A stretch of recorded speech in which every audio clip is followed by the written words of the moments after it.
Golly, Bob, howdy, how's it going, everybody? My name is Mouse, coming back at you with fucking live with a damn Skid Row gameplay. I think that's what you're watching. I don't know.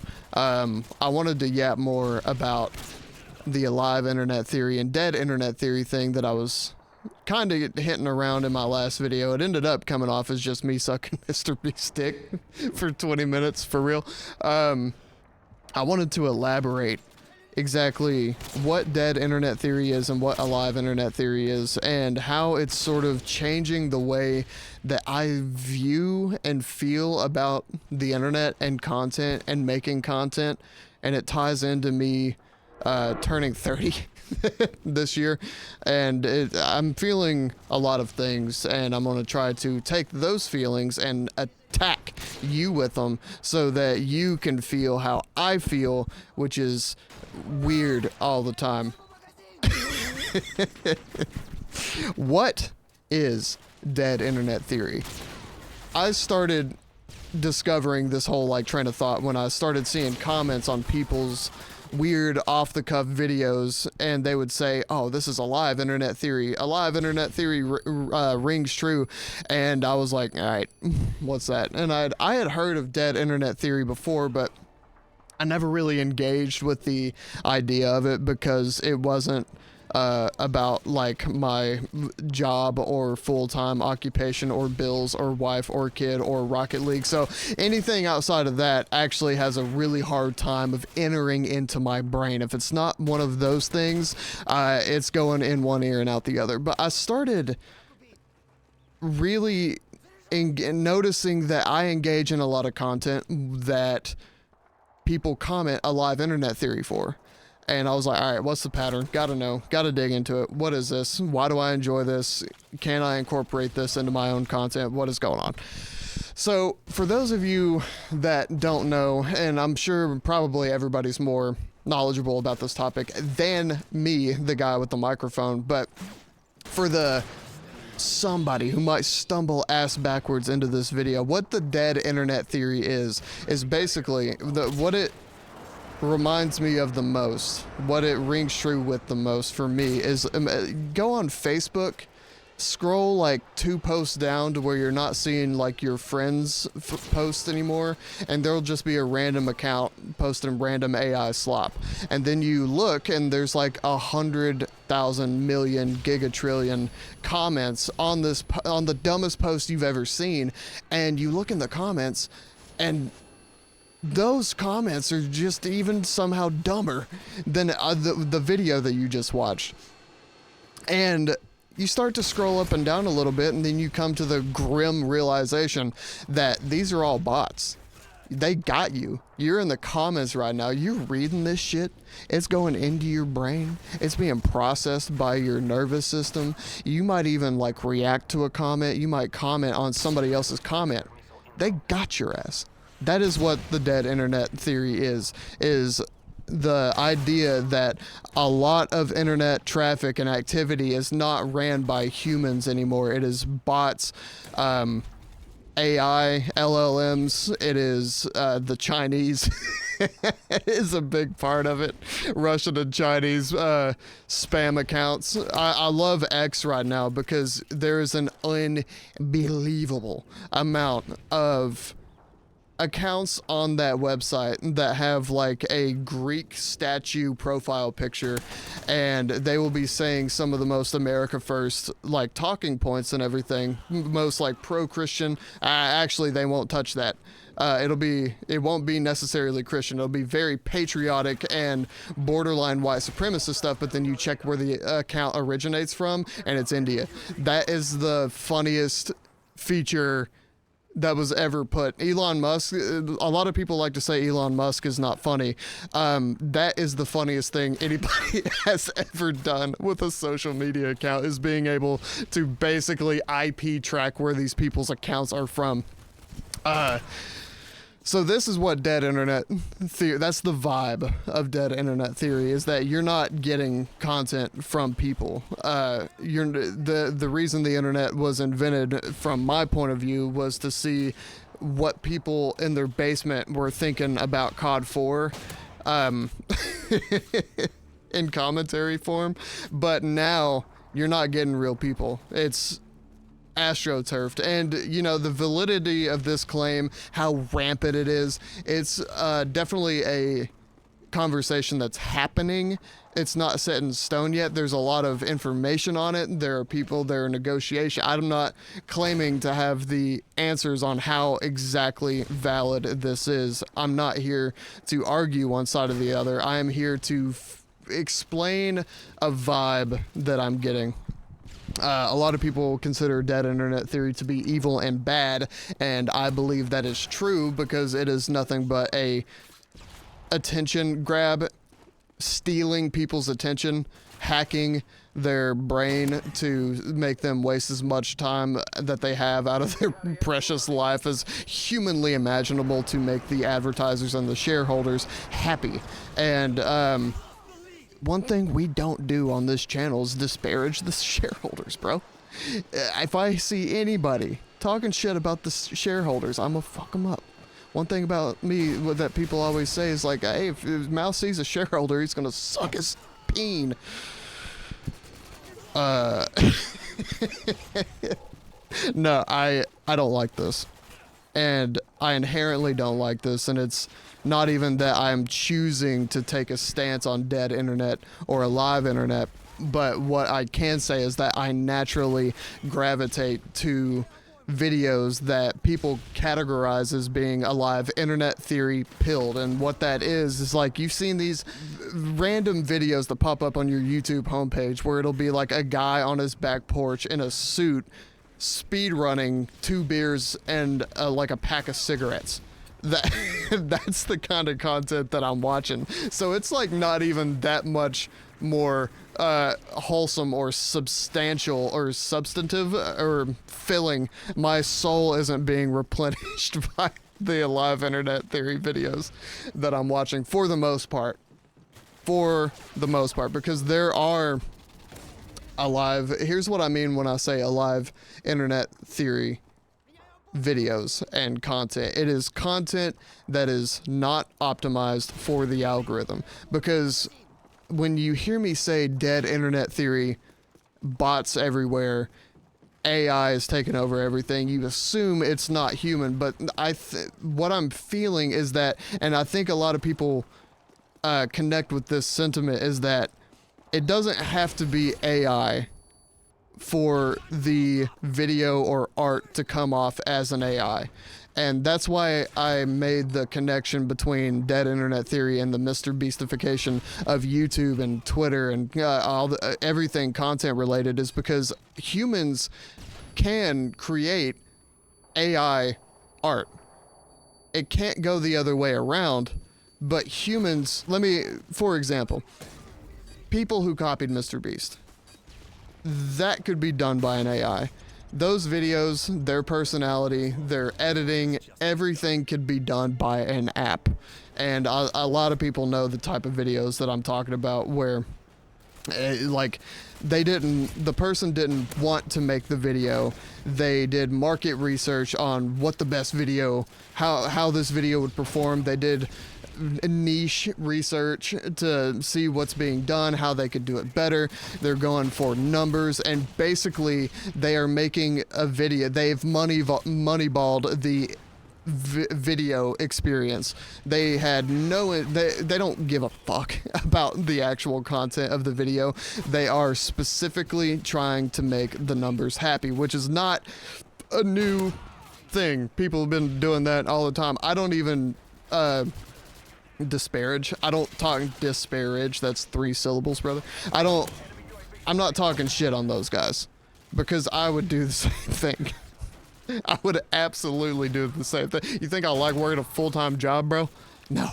I would do the same thing in a heartbeat for the paycheck. But those videos can be made by AI. And when I say alive internet theory videos, the most popular example that I can think of to really encapsulate this feeling is Any Austin. You know him, you love him. Anybody who's found this video probably knows about Any Austin. He's basically Nakey Jakey 2, like the sequel, the squeakquel. He is the guy who did like, where do the rivers in Skyrim go? What's the unemployment rate of Delfino Plaza in Super Mario Sunshine? These videos are not, would not be, AI wouldn't come up with these videos. There has to be a specific there's a specific humanness about these types of videos. And now you see, now that Annie Austin is basically huge, he created a market just by himself. You see a bunch of people doing the same thing. You see there's always going to be copycats, but what's cool about these is that these copycats in specific is that they seem to share the same like humanness. You can feel that like rebellion against AI content and algorithm min-max content when people do these types of videos. And the humanness that I feel on those videos is basically like, you make those types of videos after you pretend to be an NPC in Grand Theft Auto for like an hour when you get bored. You make those types of videos when you're like obeying traffic laws in Grand Theft Auto, when you're like pretending to be in the world of Red Dead Redemption and you start asking questions like meta questions that organically arise from doing that activity, which is not a thing that AI would do. AI would tell you to not do that. If you're interested in like a career on YouTube or a career in content creation, AI would say, hey, fucking don't don't do that, you moron. I went through 5 slurs right there, derogatory, ethnically and ideological accurate, before I landed on moron. I heard side tangent, I heard a guy in a academic YouTube video refer to a mentally disabled person as a moron, and it was weird. That's a live internet theory right there. Is somebody wrote moron, which used to be the technical term for somebody who's mentally disabled, but it's like 3 iterations down from the euphemistic treadmill of words that we use to describe them as politically correct. Anyway, that is a live internet theory at its finest. I've seen a bunch of videos recently that are really good and explain what I'm talking about, or encapsulate what I'm talking about. One of my favorites is this guy. He's a math teacher and he does a bunch of like video game math videos in an entertaining way. And the video that I discovered him on was him calculating which tracks on Mario Kart could his Honda Civic make it through. And that, I just love that shit. AI would not tell you to do that. That's always been the kind of content that I've liked, is just unoptimized, weird, done by some guy who actually enjoys the process of making a video, or has an idea that he likes to chase on through video form. Like, I'm hoping that it doesn't get corporate, because that would completely train wreck everything that I'm talking about. Like, if people are making a live internet theory videos because it gets views, then they're gonna optimize and min-max all of the human out of it, to the point where we're just making AI content again on the same niche. It'll be like an AI Mr. Beast edited a Mr. Beast level production on, you know, like the following an NPC through Fallout to an insane extent to see the life of this NPC. Like, it'll be a video that guy, he probably didn't even play Fallout. He doesn't give a fuck about Fallout. He's just making the most optimized content as humanly possible. And I could definitely see that happen, because the Overton window of content that a lot of people, the masses, deem as acceptable has shifted crazy style since I started watching YouTube videos. Like, to put it in some kind of perspective, like back in the day, people used to call White Boy on 7th Street a money whore, for one, because he was, but for two, because he took sponsorships. People did not like that. And this is a common sentiment you'll hear from a lot of old school Call of Duty like commentary guys, probably from content creators as a whole, but this is the group of people that I have the most experience watching, so I know the most about it. People like Woody's Gamertag, White Boy 7th Street, Hutch, Seananners, if they took sponsorships, or people could even catch a whiff of these motherfuckers making any kind of financial gain from making Call of Duty videos, it wasn't over for them, but the amount of the comments would be like 65 to 70% vitriolic. Like, I'm talking death threats, doxing. It was a bloodbath, because I don't know. I can't even like get in the mindset of why that was anymore, because nowadays that's not the case at all. Even a little bit. You'll be going to a video specifically for like a tutorial on how to change the oil filter in your car, and in that video the guy will have 4 in-video ads that you have to manually skip through, and that's after you watch the ads that YouTube actually puts on the video. And now the common consensus is, for one, good for him for making money, because we all like his content and want to see him keep going, but two, even people who really don't care about the content creator are like, well, at least it wasn't 5 in-video ads. At least they only stopped at 4. If it was 5, then that would be kind of pushing the limits.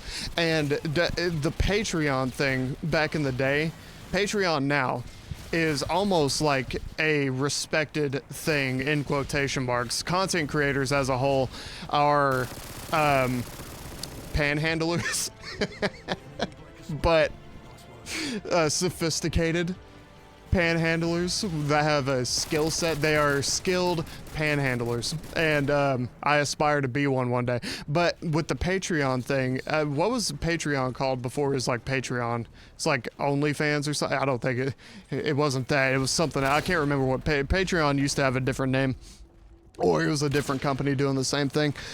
But back in the day, people did not fuck with people having a Patreon. Like, just the whole money whore thing. That was the main sentiment that everybody was throwing around back in the day. Like, you money whore, I can't believe you like want to pay your bills. Why aren't you doing this for the love of the game? People would call people sellouts all the time. Hutch and Nanners were actually two of the biggest voices pushing this rhetoric at the time, because, you know, like, people didn't used to get paid for YouTube. They would join networks that were like an advertising conglomerate type of evil corporation, and that's how they would get paid. But Seananners and Hutch, if you can remember, they signed on with Machinima and had a job at Machinima. They got paid like a wage to make content. They didn't, I don't think, they weren't posting on their main channels, and if they were literally doing it for the love of the game. So this created the idea in their heads that if you're doing this, it needs to be for fun and not for advertising money, and you shouldn't take sponsorships. And they were big shit talkers back in the day of people, you know, making money from their own channels through advertisements and sponsorships and all this stuff. And then Seananners turned right around, and as soon as he quit Machinima, he started cranking that shit out, bro. That slop that I love. I call it slop as a joke because I absolutely adore and adored Seananners channels and videos, but like, he became the thing that he had been talking shit about for like 5 years at Machinima. And I don't blame him at all for doing that. I would do the exact same thing. I encourage people to do the same thing. It's not that that kind of content obviously connected with people, and there were some great moments and good. It was good. It's not that it was like inherently a bad thing. It was just really funny to see that transition. Pause for a second. This is editing mouse coming in hot. like I nutted into a pot of coffee. I'm sorry, I just said that. I wanted to clarify a little bit here because I came off as more antagonistic towards Hutch and Seananners than was the goal. I made it sound like they were flinging shit at other content creators like hairy little zoo monkeys, and that wasn't the case. I don't want to miscategorize anybody, and when I was scrolling through Seananners' channel for this B-roll, I clicked on this video, the first video I saw where he was talking about YouTube, and midway through he started talking about the exact thing that I was talking about. So if you care enough to watch it, it's there. He talks about his feelings on subscriber count, making money, going at this from a perspective of just trying to make money. I wasn't trying to make this sound good or bad, more so just trying to lay out the feelings around being, you know, like a sellout or a money whore at the time. But, alright, now, back to the me show. Me! But I'm hoping that the alive internet theory doesn't become like an actual meta that people abuse, but it will, for sure. I know how, like, there's no reason for it not to do that, and that'll be fine. I'd rather watch Mr. Beast pretend to be a NPC in Cyberpunk 20 whatever 77 than blow up another car. But this idea is really changing how I'm thinking about videos, and specifically making videos, and I guess viewing videos. That's the only way you can interact with videos, but you get what I mean. See, like on my main channel, I have been for a long time, I've been struggling over there on that bitch. I like, what content do I need to make? What I've been trying to dead internet theory max that channel. Like I'm not making videos on that channel because I want to, which I do, but I am caught up with the paralysis by analysis of what kinds of videos should I make. Like, I have to make videos. I don't know what happened in my brain to make me like this, but I have to make things for the internet or I get weird. I get weirder and kind of like neurotic and feel like I'm wasting time by living life. If that doesn't sound too unhinged. It does. It for sure does. I'm for sure bugging. But I was on that channel. I was like, you know, I've got a green screen. I'm writing scripts. I'm trying to min-max a niche. And it's just like, it feels, there's a huge amount of friction in my brain with this process. And by the way, we can get rid of the green screen. Can we all move past the green screen things? I don't want to see anybody on a green screen ever again. If you're talking about Skyrim or Spyro in a YouTube video, I don't need you anywhere in that. I don't need you looking like you're walking around the world. I don't need you like just plastered on the side of it like a face cam. Any Austin and Nakey Jakey can still have a green screen. Anybody else, straight to jail. That's something I'm gonna take out of my videos because I'm tired of seeing it. But you know, on this channel, I was writing a script. Let me try to give the direct example of what I'm talking about. I was writing a script, and that is something that I do on that channel. Is I make huge scripts, like 10,000 words. I think I had a video that made it to 22,000 words. It's a lot. It's a lot. And I like writing. I like writing a lot. I do writing when I'm not even trying to make like anything. I just write. I like it a lot. But I got this script done in 3 hours. It took 3 hours to write. I think it was like a 4,000 word script. But what it was is that it was this, I don't know if you guys have seen this game. It was called Leave It Alone. And what it was a cozy game about picking up leaves. That's all you did in that game. You picked up leaves out of a yard. I mean, it's like, it's not all about picking up leaves. You can rake leaves and you can blow leaves. Every day is an adventure, but for the most part, it was about picking up leaves from point A and putting them in a trash can, which is point B. And that is all you did in that video game. And there was like a progression system to kind of like keep you hooked, you know. You start by picking up leaves with your gay little human hands, and then you unlock the ability to pick. You gain the, sorry, I hit the pause button on accident there. You gain the ability to pick up more than one leaf at a time. And then you unlock the rake, and then you unlock a better rake, and then you get the leaf blower, and then you're a fucking leaf cleaning machine by the end of the game. And that is the concept for this game. And the reason I was writing about it is because I am not a cozy gamer in the least, at the slightest, 0%. I've never enjoyed a cozy game. Do I seem like a cozy person? I'm not. Do I look like do I give off a really cool and chill vibe? I've never been into a cozy game. The closest I got was Stardew Valley. I tried to get really into Stardew Valley, but I ended up quitting that game because I couldn't min-max my farm like Factorio.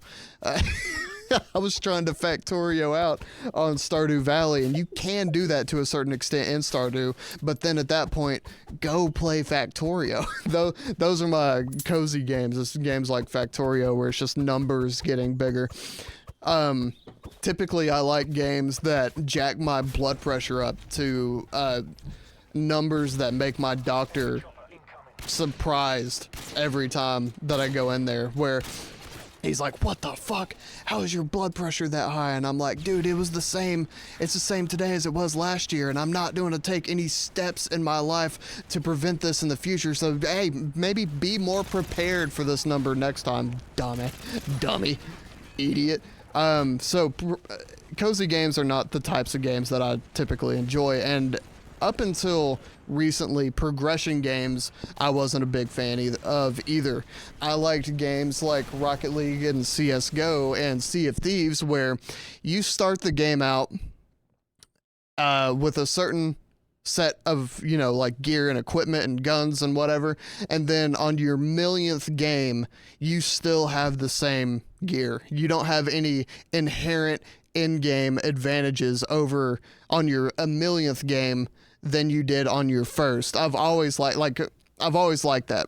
And like in CSGO, we've been using the same guns for 25 fucking years now. Like I'm really good with that. I don't like people having in-game inherent advantages over somebody just because their character in-game is stronger. But I have recently got into a game called Deadlock recently, which is a MOBA.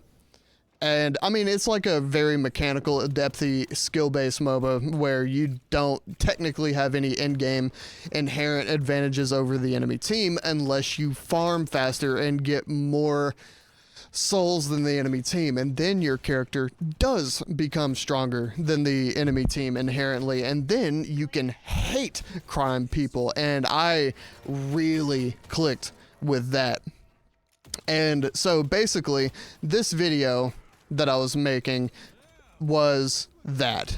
It was a 4,000 something word script on this idea of like me being a progression or a cozy game enjoyer.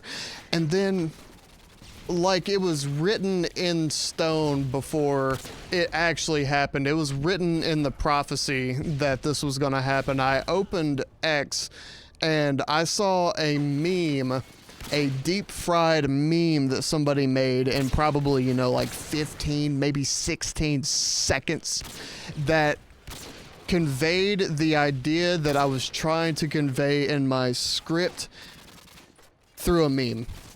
And it did it better than my script. It was more shareable than my script. It wasn't 30 minutes long like my script, and that wasn't even the only meme that guy had made that day. That was like 1 in 30 of bullshit he's gonna post on the internet. And I was sitting there like, fuck, what am I doing? Like, I could be spending time with my family. I could be doing anything else than sitting in a dark, cold basement for 4 hours writing the script that doesn't convey an idea as well as a fucking bass boosted meme that I saw just while scrolling, and that meme's gonna stick with anybody, and myself included, more than my script did. Now, I think there's definitely a want for yap scripts like that. Like, when people click on a video, a lot of the time it's not even to really like learn or use their brain. It's normally the opposite, especially how I use the internet. It's to have something going on while you're eating food to keep the voices down. So it's not like the existence of the meme just shattered all of my like creative will to make anything. Like, obviously there are different mediums for entertainment for a reason, and I have to make these kind of things, or like I said, I get neurotic and weird. But it did make me question, like, what am I doing this for?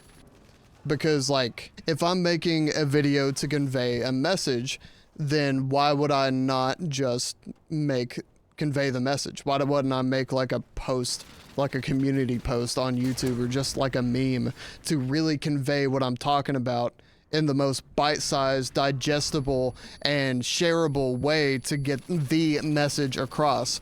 And then if I was just making it for entertainment, then why wouldn't I just make what I want to watch and what I want to make, and that I think other people would enjoy? The Alive Internet Theory thing has made me question the kind of content that I'm making. Like, the last video I made yesterday, or the day before maybe, I had a lot of fun. I'm having a lot of fun making this video, and this is the first time in like a year that that's happened. Last year I made, actually several years ago, on this channel, my first video on this channel, I was talking about how I'm gonna really hammer down on YouTube this year and really make things happen and actually try. And what that has, a brief summary of what that has done was make the entire process feel like raking my nails down a chalkboard, because I'm trying to make min-maxed, optimized, dead internet theory, AI, bot, Mr. Beastified content that I don't even care about. Whereas with this video and my last video, where it's just a Modern Warfare 2 commentary, I was having a blast. So I'm trying this hard to make content that is very optimized and min-maxed for numbers and success, and trying to make the video that everybody could like. You could show this to your grandmother and she would like this video. Trying that hard to do that feels not only gay but also ineffective, because if I'm trying to do that, then I am just making dead internet theory videos, and that could just be condensed down to a meme. Like, my entire video script could have been just a meme that I posted and not wasted any actual time on it.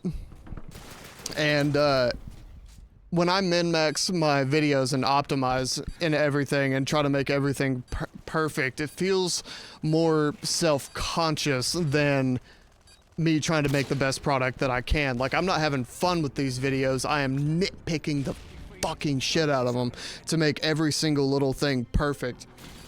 And not because, like, I think that'll connect with people better, but because I don't want people to see a video that I made and be like, oh, this guy makes shitty videos. Like, I'm like, I don't want to see bad comments. I don't want negative reaction to a video that I put effort into. It's me not being able to deal with uncertainty. It's not like I'm trying to make the best thing that I can.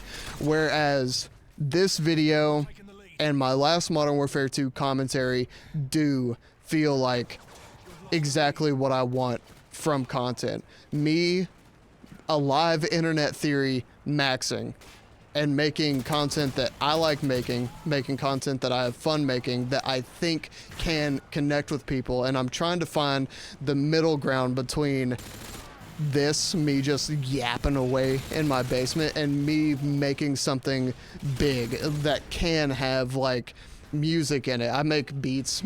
I'm sorry, I'm 30. I make beats and music, and I like editing, and I like editing music videos, and I like to write and do all these things, but I need to find a middle ground between this style of content, this alive internet theory content, and the the B, I'm not even going to say the B tier, the Z tier bullshit Mr. Beastified content that I was making on my other channel. And I think a lot of people are resonating with the same thing right now, because I'm seeing, I don't know if it's just because it probably is just because I'm noticing it more now, but I'm seeing a lot of other people making alive internet theory content where they'll like, it'll be people who have like a pretty successful main channel, and then they'll just completely come back with a new channel, get back to like their roots, I guess, and just start making Call of Duty commentaries.